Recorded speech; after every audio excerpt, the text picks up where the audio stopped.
Colin Brazzell commits to Tennessee out of Midland Legacy High School in Midland, Texas. Just happened. He announced that on his social media page. So he is committed. Was being pursued by Purdue and Colorado. Is this a player to get excited about? A 3-star player.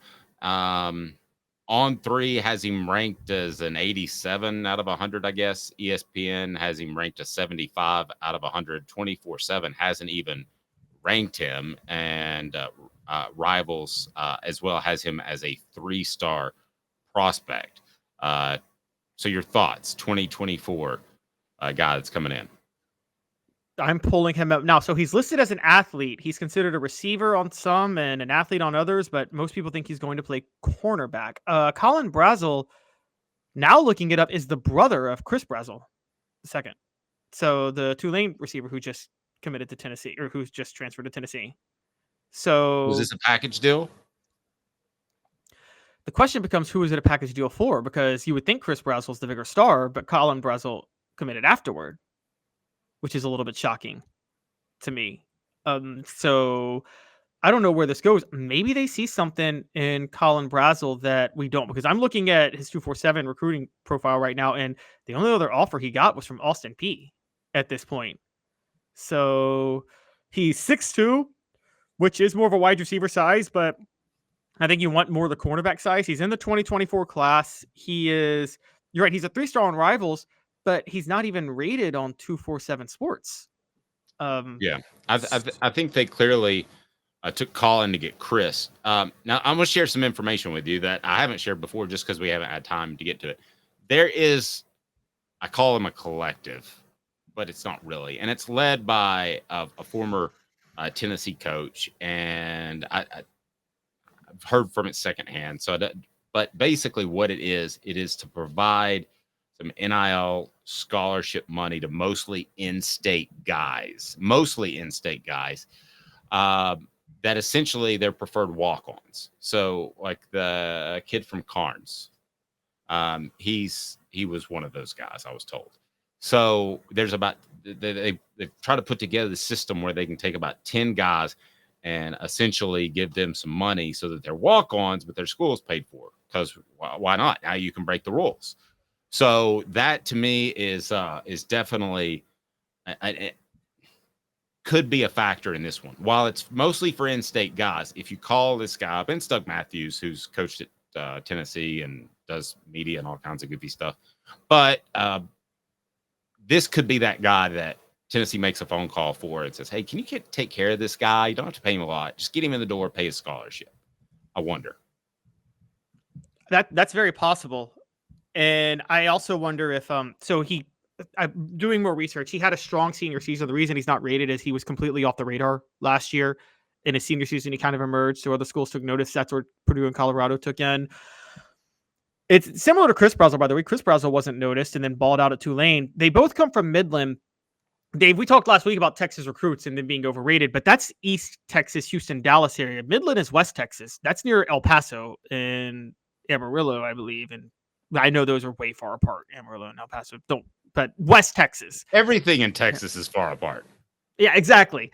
So is it the opposite in West Texas? Are there just not enough recruiting services out in West Texas covering guys? Because that's like, there's not a lot out there, right? It's all the East Texas area that everybody's covering, isn't it? Houston, Dallas. Yeah, I mean, I think it's slightly. I'm not going to pretend to know the regions of Texas all that well, but Tennessee hasn't had a lot of great success in kids that have come out of Texas. But this is the part of Texas that borders New Mexico, and not the part that's near Louisiana and Arkansas and Oklahoma and all that. Again, this is nowhere Texas, where like those old like westerns and little things like roll across the roadway, the little dusty things that roll across. That's that part of Texas. And I wonder if there's not a lot of recruiting that goes out there the way it should. I wonder if people miss on talent out there more. And that's just a speculation, because it sounds like they missed on Chris Brazzell, his brother. And it sounds like there was a little bit of shock that Colin Brazzell had such a strong senior season. which could lead me to believe that that the Brazzell brothers are just being massively underrated right now because of where they come from. No. So Let's take a that's look at so Tennessee's class now with Brazzell in it. Of course, Chris was one of the transfers. And if you look at Tennessee's class right now, they are at 21 guys that have signed their letter and 4 that have transferred in. So the class, it may be, I've been told it immediately re-ranks, but I don't see a change from Tennessee being number 12, which they were before. So yeah, they don't wouldn't have be. they don't have Brazzell up on their list. They're not going to change with him up on the list. Yeah, they're probably not because he's a 3-star guy. I mean, he's not even rated on composite. Right. And at this point, I mean, to make a major move with one guy when most of your class is already filled out, you're talking about a 4 or 5-star to make any sort of significant move because of the way the points are calculated. But I did want to go to 247 just because they calculated immediately, but he's not up there. So what do you think of Tennessee's class in general? Great? Meh? Uh-oh. Where are you? Can you hear me? Am I not here? I got you. Yeah. Sorry. I'm meh. It's not great, but I don't think it's a big deal that it's meh because I think they went all in on 2024. And I'm great based on what they did for keeping guys around. And then 2024 can be the lightning rod to get them better classes in the future. But that's why I think the Gerald Mincy loss is a bigger concern because I don't think there was anybody that can play tackle right now in his place. Now, maybe I'm wrong. I'm reading on Twitter that they actually you brought up Shamarad Umarov. The Twitter sphere and inside reports are saying that Mincy may have been forced to the portal now that I'm reading because Umarov, they really believe in him at tackle. I don't know what you've heard on that, Dave, or if that's possible, but no, I think it's very possible.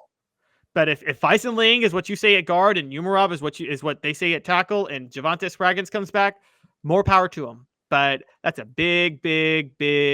Those are some big ifs that I can't commit to right now. So I'm still meh on the 2024 class. Not what I thought it should be. I am going to tell you guys that.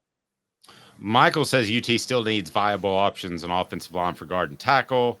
And he asked about Jeffrey asked, is there offensive line in the portal we need to get? So I put a link there if you would like to check that out, Jeffrey, with Caleb Giroux, who wrote about that. And we discussed it. So there'll be a video up, or I guess you could backtrack this one a little bit. However the YouTuber works. Yeah, it's just the YouTuber. I don't really understand how that complicated stuff works. I just show up.